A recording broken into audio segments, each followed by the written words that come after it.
नमस्कार साथियों, स्वागत है राजस्थान जीके की ऑनलाइन क्लासेज में। अभी तक हमने 2 क्लासेज में पढ़ा राजस्थान जीके के मेवाड़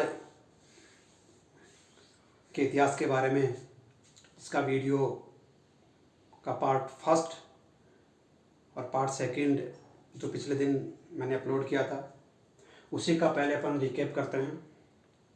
दोस्तों, क्लास शुरू करने से पहले मैं आपसे निवेदन करता हूं कि मेरे चैनल को सब्सक्राइब करें, लाइक करें और शेयर करें।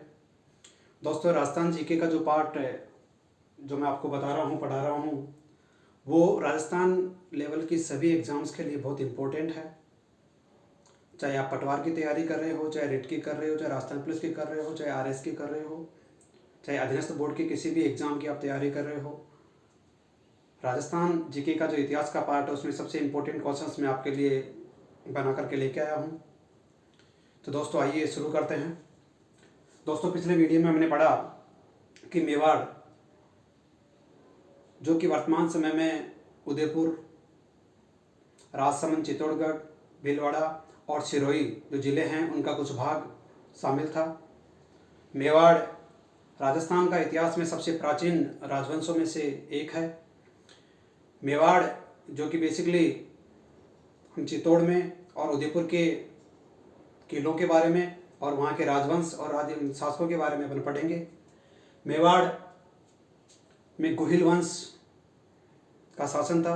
गुहिल जो कि मुख्यतः सूर्यवंशी राजा थे और गुहिल गुजरात के वल्लभी के रहने वाले थे, जो कि मेवाड़ में आकर के 566 ईस्वी में गुहिल वंश की स्थापना गुहिल के द्वारा की जाती है। उसके बाद में अपन ने पढ़ा कि मेवाड़ राज्य में एक हरित ऋषि नाम के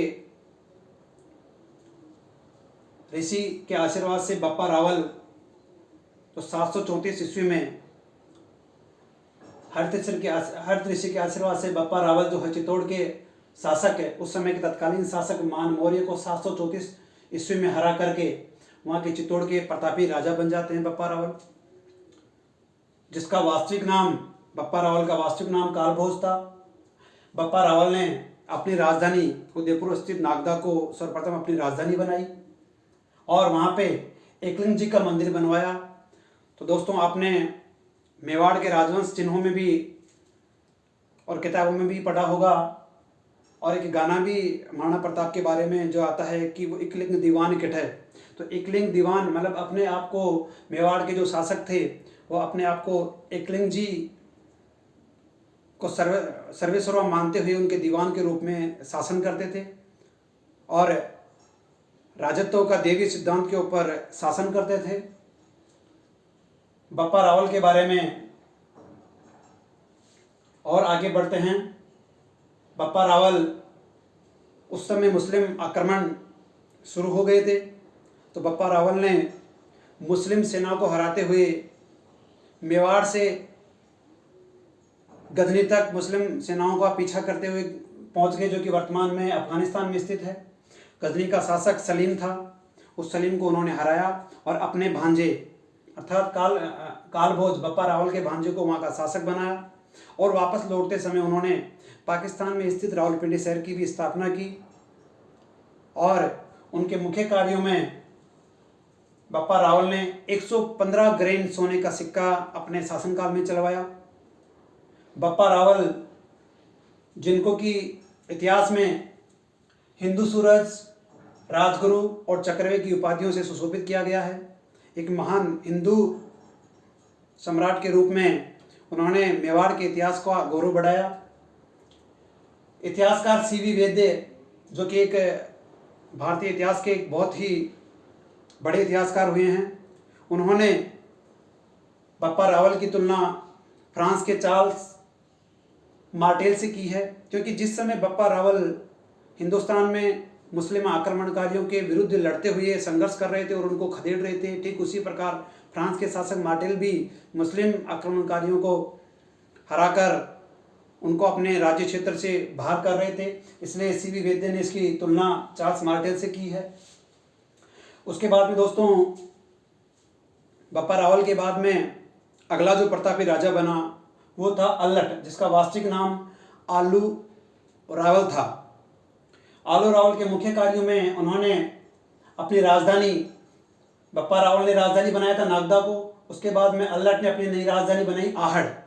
दोस्तों ये वही आहड़ है जिसके बारे में अपन प्राचीन सभ्यताओं के बारे में अपन जानकारी प्राप्त करते हैं किताबों में। आहड़ के नाम से, आहड़ सभ्यता के नाम से जिसको उल्लेखित किया गया है, ये वही आहड़ है। वो नई राजधानी बनाई और वहाँ पे वराह मंदिर का निर्माण अल्लट ने करवाया। और दोस्तों उस समय का ये कहें कि इंटरनेशनल मैरिज जिसको अपन कह सकते हैं, हुण राजकुमारी हरिया देवी से अल्लट ने विवाह किया और उसका शासन जो था वो आगे बढ़ाया। उसके बाद में दोस्तों अगला जो शासक था अल्लट के बाद में, वैसे शासक के अपन क्रोनोलॉजी के रूप में अगला शासक वही महत्वपूर्ण शासकों के बारे में जानकारी प्राप्त करेंगे जिन्होंने इतिहास में कुछ ऐसा काम किया है जिससे कि इतिहास उनको याद करता है। दोस्तों अगला शासक बना जेतर सिंह, जो कि 1213 ईस्वी से उसका शासनकाल 1250 तक रहा। उसका शासनकाल मध्यकालीन मेवाड़ का स्वर्णकाल के नाम से जाना जाता है। अर्थात जेतर सिंह के शासनकाल में ऐसे कार्य हुए जो कि मेवाड़ का शासन स्वर्णकाल के रूप में सुशोभित हुआ। जेतर सिंह के विजयों में भूथाला का युद्ध सबसे प्रसिद्ध युद्ध है। भूथाला का युद्ध जेतर सिंह और इल्तुतमिश की सेनाओं के मध्य हुआ, जिसमें इल्तुतमिश की सेनाएं बुरी तरह से पराजित हुई और जेतर सिंह विजय हुआ।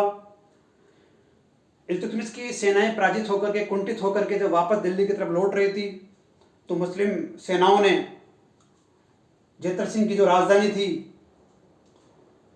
नागदा, जो पुरानी राजधानी थी, उसको मुस्लिम सेनाओं के द्वारा लूटा गया और पूरी तरह से तहस नहस कर दिया गया।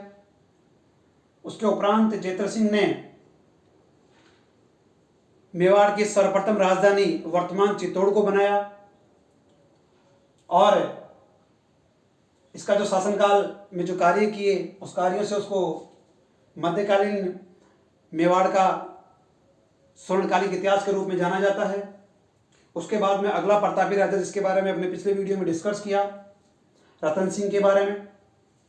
रतन सिंह का शासनकाल जो टेन्योर था वो बहुत ही कम समय के लिए राजा बना।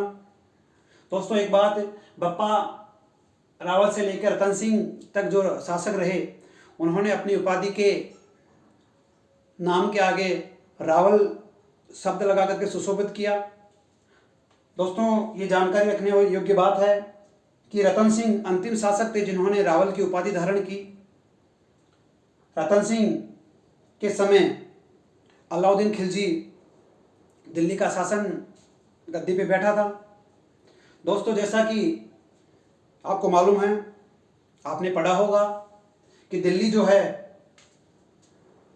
ये हिंदुस्तान के नक्शे में अगर मैं आपको बताऊं तो यहाँ पे है गुजरात और यहाँ पे है दिल्ली और यहाँ पे है मेवाड़ राज्य। तो दोस्तों दिल्ली की गद्दी के ऊपर जो भी राजा शासन करता उसको समुद्री व्यापार के लिए गुजरात का जो तट था उसके ऊपर पहुंचना, समुद्री व्यापार के लिए अधिकार करना बहुत ही महत्वपूर्ण होता था। तो एक बार अलाउद्दीन खिलजी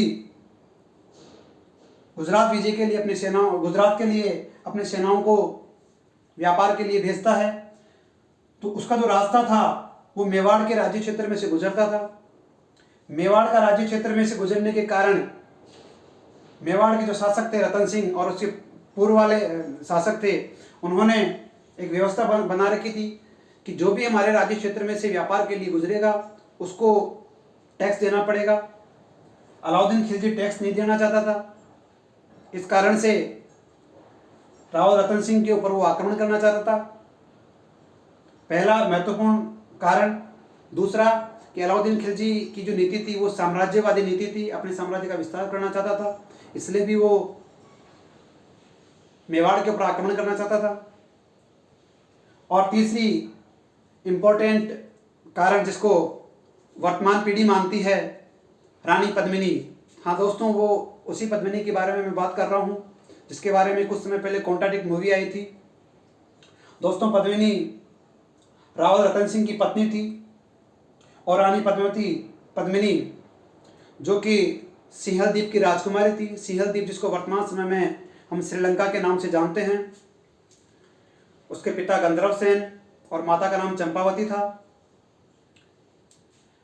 दोस्तों, हुआ क्या, रावल रतन सिंह के दरबार में एक राघव चेतन नाम का ब्राह्मण रहता था, जिसको किसी कारणवश रावल रतन सिंह से द्वेष भावना हो गई और वो दुश्मन के दुश्मन अर्थात अलाउद्दीन खिलजी के दरबार में पहुंच जाता है और रानी पद्मिनी की सुंदरता का वर्णन बढ़ चढ़ के करता है, जिससे अलाउद्दीन खिलजी उसको रानी पद्मावती को पाने का बहुत आतुर हो जाता है। वो भी एक इसके अलाउद्दीन खिलजी का मेवाड़ के ऊपर आक्रमण करने का कारण रहा। 1303 ईस्वी में अलाउद्दीन खिलजी ने मेवाड़ के ऊपर आक्रमण किया। तो दोस्तों, उस समय चूँकि मेवाड़ का उभरता हुआ राज्य था, सभी चारों तरफ मेवाड़ राज्य के दुश्मन राजा हो गए थे, तो किसी ने सहायता नहीं की और अलाउद्दीन खिलजी ने मेवाड़ के ऊपर आक्रमण कर दिया। 1303 में साका हुआ। दोस्तों, साका शब्द में दो चीज होती थी, जिसमें शत्रु के सामने आत्मसमर्पण ना करके खुद को लड़ते हुए वीरगति को प्राप्त हो जाते थे। साका जिसमें जौहर और केसरिया शामिल है। जौहर का अर्थ होता है कि जो रानियां और उसकी दासियां जितनी भी महल में रहने वाली औरतें होती थी, वो सभी युद्ध न करके अपने दुश्मन की अधीनता नहीं स्वीकार करते हुए उससे पहले कि दुश्मन उनके ऊपर अधिकार करे, उनसे मारपीट लूटमार करे, उससे पहले वो आग में जिंदा जल जाती थी। तो 1303 ईस्वी में रानी पद्मिनी ने अपनी 1600 दासियों के साथ जौहर कर लिया और रावल रतन सिंह ने अपने सैनिकों के साथ, अपने सेनापतियों के साथ, जिनमें गोरा और बादल भी शामिल था। गोरा जो कि पद्मिनी का भाई था और बादल गोरा का भतीजा था, वो भी केसरिया कर लेते हैं। केसरिया में जो सैनिक थे वो केसरिया पगड़ी धारण करके दुश्मन सैनिकों के विरुद्ध लड़ते हुए वीरगति को प्राप्त हो जाते थे। इसको केसरिया के रूप में जाना जाता है। केसरिया और जौहर दोनों को सम्मिलित रूप से साका के रूप में जाना जाता है। दोस्तों, 1303 ईस्वी में चित्तौड़ का पहला साका हुआ और अलाउद्दीन खिलजी ने बहुत भयंकर रूप से तांडव मचाया और लगभग 30,000 लोगों का कत्लेआम किया। दोस्तों, इन सब बातों की जानकारी हमें पद्मावत मूवी से, पद्मावत जो किताब है उससे मिलती है और अन्य जानकारी के स्रोत जिनके बारे में अपन आगे चर्चा करेंगे। दोस्तों, मैं आपको बता दूं कि जिस समय साका हुआ उस समय का परिप्रेक्ष्य क्या था और किस हिसाब से, किस तरह से अन्य जो शासक थे वो पड़ोसी शासक किस जगह अपना शासन कर रहे थे। दोस्तों, यह है मेवाड़ और मेवाड़ का उस समय शासक था रतन सिंह और उसके पास में जालोर के ऊपर यहाँ पे 1303 ईस्वी में एके ने आक्रमण किया और साका हुआ। यहाँ पे आगे जाकर के 1311 ईस्वी में भी जालोर के ऊपर आक्रमण करता है, वहां पे भी 1311 ईस्वी में साका होता है। इस समय यहाँ का जो शासक था वो था कांगड़देव सोनगरा। कौन था शासक? कांगड़देव सोनगरा। और उसका एक भाई था जिसका नाम था मालदेव सोनगरा। 1311 ईस्वी में शासक था जालोर का कांगड़देव सोनगरा। इसका भाई था जिसका नाम था मालदेव सोनगरा। और मालदेव सोनगरा को इतिहास में मूछाला मालदेव, जिसको वर्तमान समय में लोक देवता के रूप में भी वहां के स्थानीय क्षेत्र में पूजा जाता है, वो मालदेव सोनग्रा अलाउद्दीन खिलजी से जाके मिल जाता है। अलाउद्दीन खिलजी ने जालौर के शासक कानरदेव सोनग्रा को मार देता है अलाउद्दीन खिलजी, और यहाँ का जो जालौर का शासक बना देता है मोछड़ा मालदेव अर्थात मालदेव सोनग्रा को। इसका एक पुत्र था जिस पुत्र का नाम था बलवीर सोनग्रा। बलवीर सोनग्रा जो आगे चल के मेवाड़ का शासक बनेगा। दोस्तों मेवाड़ का शासक राव रतन सिंह था। रतन सिंह साका में मर जाता है और उसके साथ में रतन सिंह के साथ में उसका भाई जिसका नाम था, रतन सिंह का एक छोटा भाई था जिसका नाम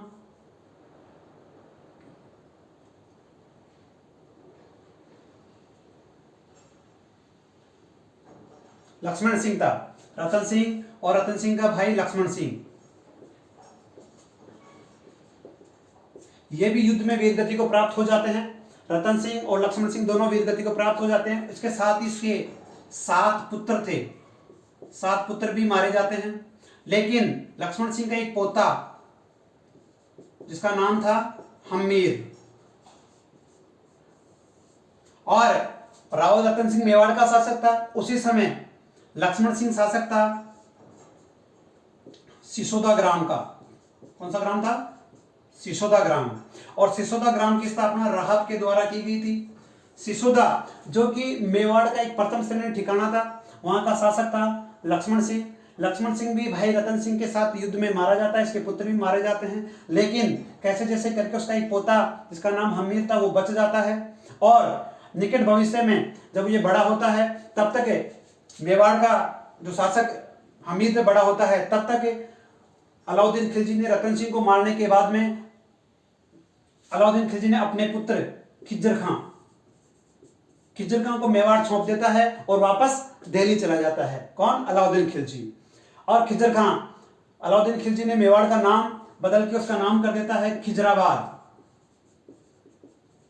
मेवाड़ का नाम अलाउद्दीन खिलजी बदल करके 1303 ईस्वी में साका के बाद में अलाउद्दीन खिलजी मेवाड़ का नाम खिजराबाद कर देता है और वहां का शासक बना देता है अलाउद्दीन खिलजी अपने पुत्र को, जिसका नाम था खिज्जर खां। खिज्जर खां ने गंभीरी नदी के ऊपर एक पुल बनवाया। गंभीरी नदी जो कि चित्तौड़ के किले के पास से गुजरती है, उसके ऊपर खिज्जर खां ने एक पुल बनाया और पुल के ऊपर एक अभिलेख लिखवाया।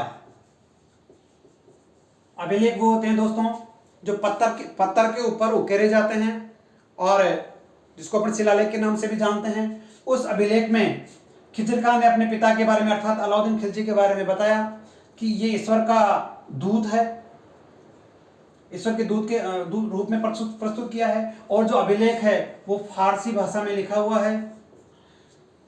और अपना अलाउद्दीन खिलजी अपने पुत्र को शासक बना के वापस दिल्ली चला जाता है। उसी समय कुछ समय अंतराल में उसका जो पुत्र है खिज्जर खां वो भी मर जाता है और फिर यहाँ का शासक अलाउद्दीन खिलजी बना देता है मालदेव सोनग्रा को। मालदेव सोनग्रा का कालांतर में मालदेव सोनग्रा भी मारा जाता है और उसका पुत्र वहां का शासक बन जाता है, इसका नाम है बलवीर सोनग्रा। बलवीर सोनग्रा जब बड़ा होता है उसी समय हमीर वो भी बड़ा हो जाता है और निकट भविष्य में हमीर बलवीर का खात्मा करके और मेवाड़ का नया शासक बन जाता है। इस प्रकार दोस्तों मेवाड़ का जो राजगद्दी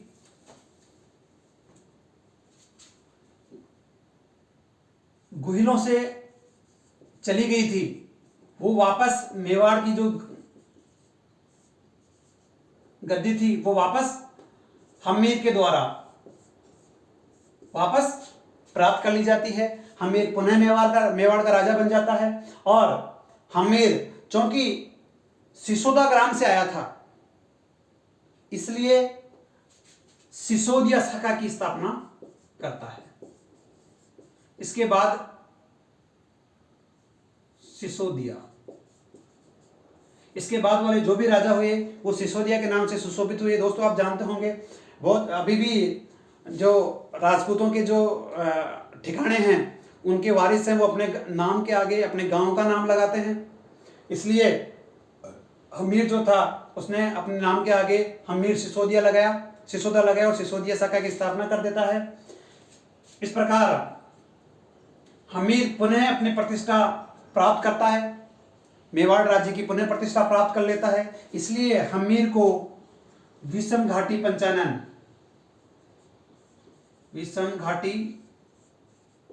पंचानन और मेवाड़ का उद्धारक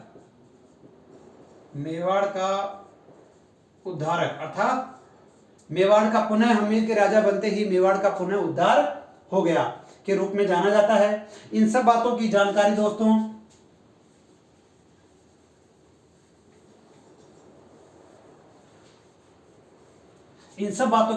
हमें कुछ किताबों से मिलती है।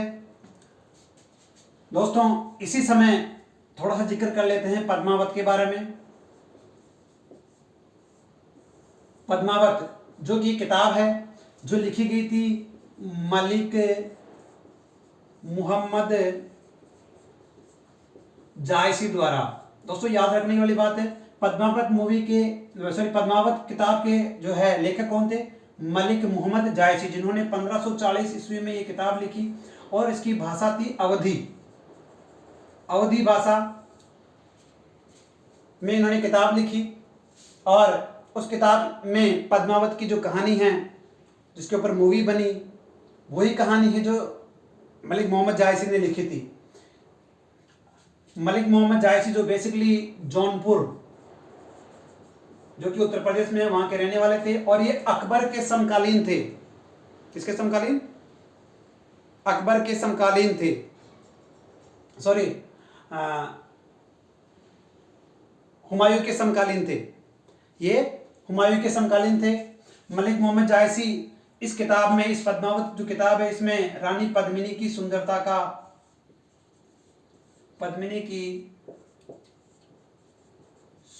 का वर्णन है इस किताब में। और दोस्तों ये सारी कहानी, सोचने वाली बात यह है कि दोस्तों जो साका हुआ वो 1303 ईस्वी में हुआ और ये किताब लिखी गई 1540 ईस्वी में। तो दोस्तों ये समय अंतराल लगभग 237 वर्ष तक के बाद में ये किताब लिखी गई। तो दोस्तों किताब की वास्तविकता के ऊपर क्वेश्चन मार्क इसलिए लगता है क्योंकि जब साका 1303 ईस्वी में घट जाता है और 1540 ईस्वी में जो किताब लिखी जाती है तो 237 वर्ष की वास्तविकता का कोई प्रमाण नहीं है। तो दोस्तों इस किताब की कहानी जो पद्मावत भूमि की, वास्तव में ऐसे पद्मावती के साथ अलाउद्दीन खिलजी ने इस प्रकार का व्यवहार किया था या नहीं किया था, इन सब बातों को जो है कि कुछ लेखक जो स्वीकार करते हैं कुछ अस्वीकार कर देते हैं। दोस्तों इस पद्मावत जो कहानी है इस कहानी को जेम्स टॉड जो कि आधुनिक राजस्थान के इतिहासकार हैं वो इस कहानी को स्वीकार करते हैं कि हाँ वास्तव में ऐसा हुआ है। और मोहनोत नैन्सी इन्होंने भी इस कहानी को स्वीकार किया है। लेकिन एक बूंदी के बहुत ही मूर्धन्य इतिहासकार जिनका नाम सूर्यमल मिशन वो इस कहानी को स्वीकार नहीं करते हैं। और पौराणिक कथाओं के अनुसार रानी जो पद्मावती थी वो जैसलमेर के पुगल की राजकुमारी थी, ऐसा कहानियों में वर्णित है, लेकिन इसका कोई अभी तक प्रमाण नहीं मिल पाया है। दोस्तों सबसे ऑथेंटिक जो प्रमाण मिला है कि वास्तव में अलाउद्दीन खिलजी ने चित्तौड़ के ऊपर आक्रमण किया था या नहीं किया और उस आक्रमण के दौरान किस प्रकार से युद्ध की रणनीति थी, इन सब बातों की जानकारी उसका एक दरबारी कवि था जिसका नाम था अमीर खुसरो।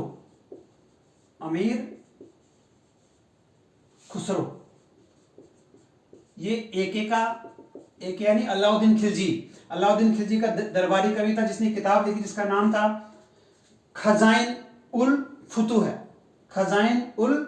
है, जिसका दूसरा नाम है तारिक-ए-अलाई। और तारिक-ए-अलाई खजाइन उल फुतुह में इस साका की जानकारी सबसे पहले मिलती है।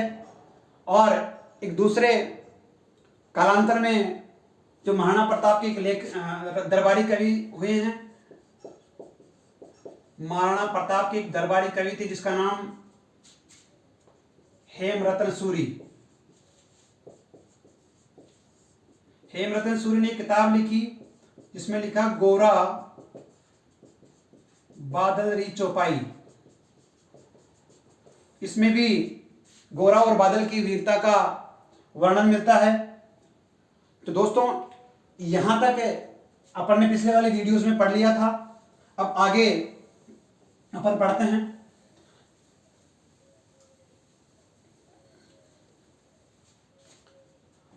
दोस्तों जिस समय मेवाड़ का साका हुआ, उस साका के बाद में जो भी शासक बने उन्होंने अपने नाम के आगे राणा की उपाधि लगाना शुरू किया। अर्थात रतन सिंह से पूर्व के जितने भी राजा हुए उन्होंने रावल की उपाधि लगाई, और रतन सिंह के बाद में जो भी राजा हुए उन्होंने राणा की उपाधि लगाई। तो दोस्तों अब अपन पढ़ेंगे हम्मीर के बारे में।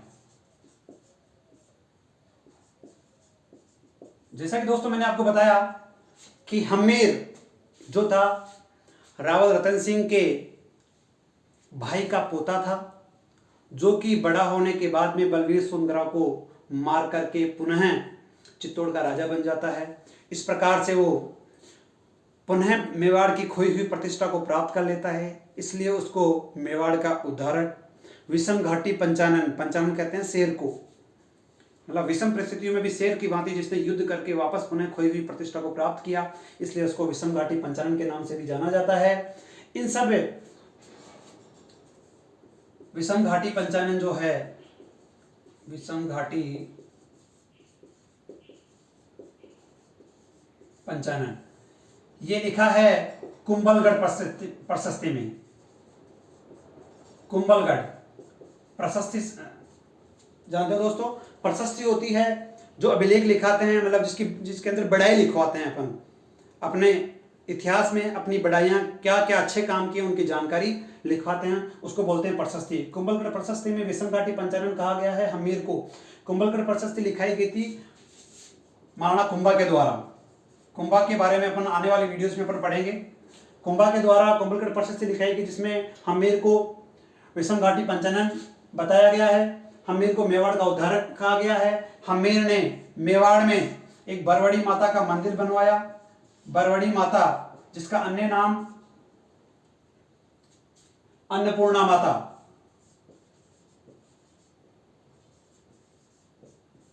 बरवड़ी माता को अन्नपूर्णा माता के नाम से भी जाना जाता है।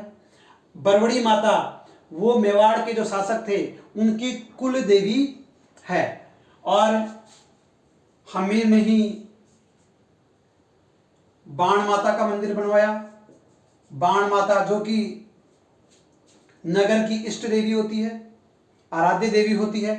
तो हम्मीर के बारे में हमने जाना कि हम्मीर को विषम घाटी पंचानन के नाम से सुशोभित किया गया है कुंभलगढ़ प्रशस्ति में, जो कि कुंभा के द्वारा लिखवाई गई थी। हम्मीर ने बरवड़ी माता का मंदिर बनवाया जो कि अन्नपूर्णा के नाम से भी जानी जाती है, और बरवड़ी माता जो कि मेवाड़ के शासकों की कुलदेवी के रूप में पूजी जाती है। बाण माता जो कि इष्ट देवी और आराध्य देवी के रूप में पूजी जाती है।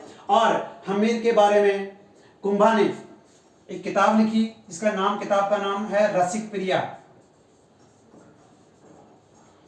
कुंभा ने किताब लिखी रसिक प्रिया। कुंभा ने ही कुंभलगढ़ प्रशस्ति में इसको विषम घाटी पंचानन कहा। कुंभा ने किताब लिखी रसिक प्रिया, और रसिक प्रिया में हम्मीर को वीर राजा की उपाधि दी गई है। अर्थात एक उपाधि और अलंकृत कर दी गई, किसके द्वारा? कुंभा के द्वारा। कुंभा जो है इनके वंश में ही अपना, इनके बारे में अपन आगे पढ़ेंगे। इस प्रकार अपन ने पढ़ा हम्मीर के बारे में। अब दोस्तों हम्मीर के बाद हम्मीर की यही इंपॉर्टेंट बातें थी। अब इसके आगे अपन पढ़ते हैं।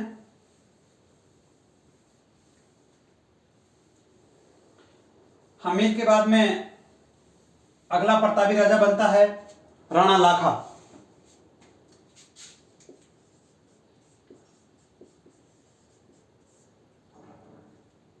दोस्तों राणा लाखा के बारे में अपन ने पढ़ा, इसका टेन्योर जो था 1382 से लेकर के 1421 तक इसका शासनकाल रहा। राणा लाखा जिसका वास्तविक नाम लक्ष्य सिंह था, और इसकी पत्नी, इसका वास्तविक नाम था लक्ष्य सिंह। दोस्तों लाखा लाखा मतलब लक्ष्य वाला, लक वाला, भाग्यशाली जिसको अपन कहते हैं। दोस्तों इसी के समय उदयपुर में जावर में एक चांदी की खान प्राप्त हुई। जो जावर की जो खान है वहां से जस्ता, सीसा और चांदी प्राप्त होती है। वर्तमान समय में राजस्थान की एकमात्र जो चांदी की खान है। लाखा के समय ही एक बंजारा, जो कि बंजारा जो जाति होती है वो घुमक्कड़ व्यापारी होते हैं, ने पिछोरा झील का निर्माण करवा दिया और पिछोरा झील के किनारे ही नटनी का चबूतरा बना हुआ है। इसका विवाह है, लाखा का विवाह बूंदी की हाड़ी रानी के साथ हुआ। दोस्तों एक रोचक घटना जो मैं आपको बताता हूं। लाखा का विवाह होता है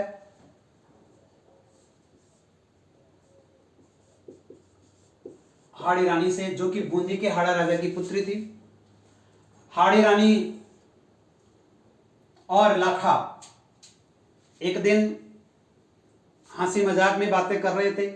उसी दौरान बातों ही बातों में राणा लाखा ने हाड़ी रानी को बूंदी राज्य को समाप्त करने की बात कह दी। मजाक ही मजाक में राणा लाखा बूंदी राज्य को समाप्त करने की कसम खा लेता है और इस कसम से उसकी पत्नी वो नाराज हो जाती है और पत्नी कहती है राणा लाखा को कि कसम पूरी कीजिए।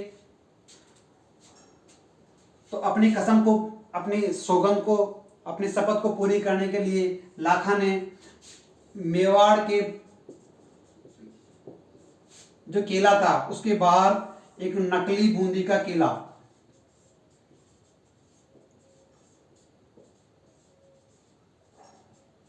नकली बूंदी का किला बना देता है और उसमें नकली बूंदी के किले में इसका भाई, हाड़ी रानी का भाई जिसका नाम था कुंभा हाड़ा, वो नकली बूंदी की तरफ से नेतृत्व करता है। इधर से लाखा लड़ाई लड़ रहा होता है। लड़ाई जो थी एक सौगंध को पूरी करने के लिए ही वो लड़ाई लड़ रहे थे, लेकिन उस कसम को पूरी करने के लिए हाड़ा रानी का जो भाई था कुंभा हाड़ा, वो नकली बूंदी की तरफ से तीर चलाता है और मेवाड़ की तरफ से लाखा तीर चलाता है। मेवाड़ से लाखा उसको ललकारता है, लेकिन कुंभा हाड़ा इस बात को दिल पे ले लेता है और पूरे जोश के साथ युद्ध करता है और जो है लड़ाई से तीर कमान से जो प्रत्युत्तर देता है उसे वास्तविक युद्ध की चेतावनी देता है। उसका भाई, हाड़ी रानी का जो भाई था कुंभा हाड़ा, वो लाखा को वास्तविक युद्ध की चेतावनी देता है। अभी तक तो युद्ध केवल मजाक में हो रहा था, जो सौगंध थी उसको पूरी करने के लिए हो रहा था, लेकिन अब कुंभा हाड़ा मेवाड़ के लाखा को वास्तविक लड़ाई की चेतावनी दे देता है और लाखा को गुस्सा आ जाता है और कुंभा हाड़ा के ऊपर तीर चलाता है लाखा और नकली बूंदी की रक्षा करते हुए कुंभा हाड़ा मारा जाता है। तो दोस्तों क्वेश्चन ये बनता है कि नकली बूंदी की रक्षा करते हुए कौन मारा जाता है? कुंभा हाड़ा। नकली बूंदी कहाँ स्थित, कहाँ बनाई गई? तो आंसर होगा मेवाड़ के राज्य क्षेत्र में। दोस्तों उसके बाद में अपन मेवाड़ के अगले राजा के बारे में अपन पढ़ते हैं। दोस्तों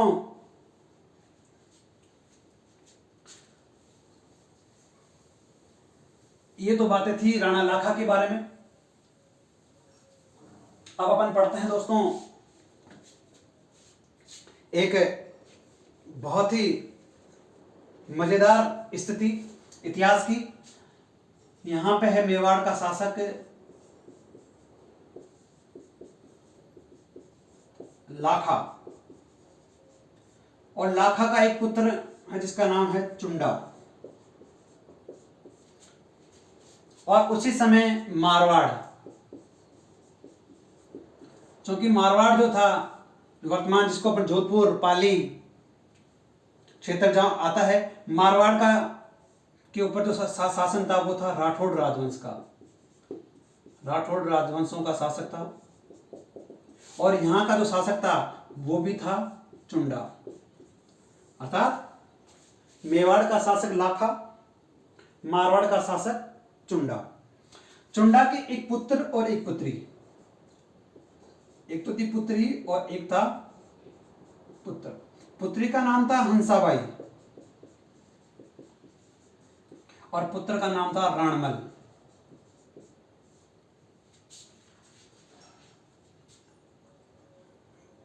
मारवाड़ के शासक चुंडा की पुत्री हंसाबाई का विवाह पंडित जी द्वारा सगाई पताई की गई।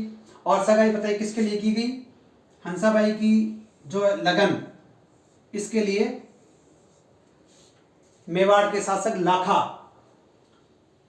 से विवाह की बात की गई। लेकिन यहाँ के जो शासक थे लाखा, वो इस बात को समझ नहीं सके और उन्होंने समझ लिया कि हंसाबाई की शादी अपने पुत्र से ना होकर के स्वयं लाखा से होगी। जब इस बात का पता चुंडा को चला तो चुंडा व्यथित हुआ, दुखी हुआ। लेकिन क्योंकि पहले के समय में राजा कई रानियां रखते थे, इसलिए लाखा का विवाह हंसाबाई से हो गया। जब लाखा का विवाह हंसाबाई से हुआ, उस समय से पहले यह था, हंसाबाई को इस चीज का पता था कि मेरा विवाह हो रहा है चुंडा के साथ, जबकि वास्तव में विवाह किसके साथ हो गया? लाखा के साथ। अब जब इसका विवाह हो रहा था तो उसने एक प्रतिज्ञा चाही कि भविष्य में मेवाड़ का जो शासक है वो हंसाबाई का पुत्र बने, न कि चुंडा। हंसाबाई प्रतिज्ञा करवाती है लाखा से वचन मांगती है। लाखा जो जब वचन मांगती है कि मेरा पुत्र ही आने वाले समय में मेवाड़ का शासक बनेगा, चुंडा नहीं बनेगा, जब इस बात की भनक चुंडा को पड़ती है, चुंडा बहुत कुंठित होता है और अपनी सौतेली मां को वचन देता है। चुंडा अपनी सौतेली मां को वचन देता है कि भविष्य में वो किसी प्रकार का आपके पुत्र प्राप्ति होने पर या आपके वारिस के द्वारा मेवाड़ राज्य के ऊपर, मेवाड़ की राजगद्दी के ऊपर शासन के को लेकर के कोई क्लेम नहीं करेगा, अर्थात किसी प्रकार का विरोध नहीं करेगा और मेवाड़ राज्य को छोड़ने की प्रतिज्ञा कर लेता है। कौन? चुंडा। इसलिए चुंडा को मेवाड़ का भीष्म कहा जाता है। किसको कहा जाता है? चुंडा को मेवाड़ का भीष्म कहा जाता है। इस प्रकार से जब ये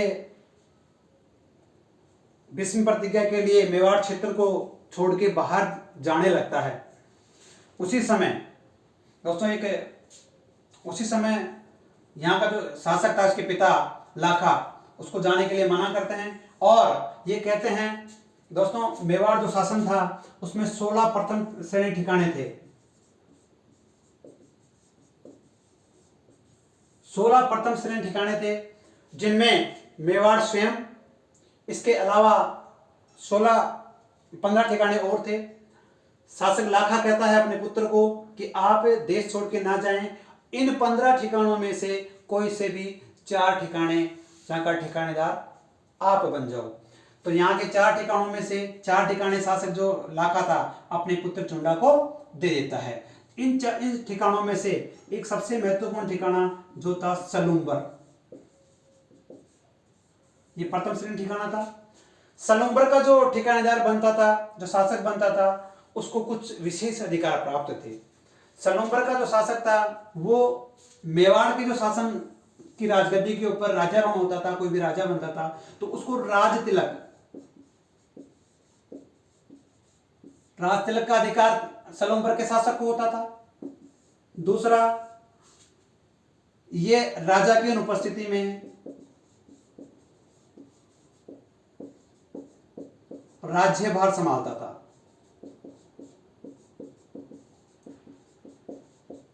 सलूम्बर का शासक राजा की अनुपस्थिति में मेवाड़ का राज्यभार संभालता था।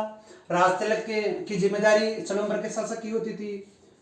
तीसरा, कोई भी डॉक्यूमेंट्री, कोई भी राज्य अभिलेख मेवाड़ के शासक की अनुपस्थिति में राजपत्र पर हस्ताक्षर करने का अधिकार होता था। और जो राजा की सेना होती थी, सेना का हरावल दस्ता, हरावल दस्ता का मतलब है जैसे ये सेना है, ये सैनिक है, सैनिक की जो आगे की टुकड़ी होती थी, जो सामने सबसे पहले फेस करती थी, उसको बोलते थे हरावल, हरावल दस्ता बोला जाता है। और पीछे वाले दस्ता को बोला जाता है चंदावल। तो हरावल दस्ते का नेतृत्व भी सलूम्बर का शासक करता था। इस प्रकार जो चुंडा था, चुंडा को 4 प्रथम श्रेणी ठिकाने, सलूम्बर का शासक, राजतिलक की जिम्मेदारी, राजा की उपस्थिति में राज्यभार संभालना, राजपत्र पर हस्ताक्षर करना, सेना के हरावल दस्ते की जिम्मेदारी, इन सब की जिम्मेदारी इनको दी गई। और निकट भविष्य में इसका हंसाभाई और लाखा के पुत्र प्राप्ति होती है, जिसका नाम था मोकल। क्योंकि चुंडा मेवाड़ का राजा न बनने की प्रतिज्ञा कर चुका था, तो अगला शासक चुंडा ना बन के बनता है मेवाड़ का मोकल। लेकिन मोकल के शासक बनने पर हंसाभाई को विश्वास नहीं रहता है कि पता नहीं उसका जो सौतेला पुत्र है चुंडा, वो निकट भविष्य में मोकल को मार करके राजगद्दी को हथिया ले। इसलिए वो अपने पास अपने भाई रणमल को भी मोकल का संरक्षक के रूप में बुला लेती है। तो मोकल कुछ समय तक जो राजकार्य अपने मामा रणमल की सहायता से करता है। जब समय निकलने के बाद में रणमल ने चाहा कि क्यों न मैं मेरे भांजे को ही मार करके मेवाड़ की राजगद्दी को हथिया लूं। उस समय हंसाभाई को अपने सौतेले पुत्र चुंडा की याद आती है और चुंडा को बुला करके हंसाभाई अपने भाई रणमल की हत्या करवा देती है। और रणमल की हत्या के बाद में नया जो मोकल का संरक्षक बनता है, वो बनता है चुंडा। तो दोस्तों, मोकल के बारे में अपन कल की वीडियो में पढ़ेंगे। आपको ये वीडियो कैसा लगा कमेंट्स कीजिए, लाइक कीजिए और अधिक से अधिक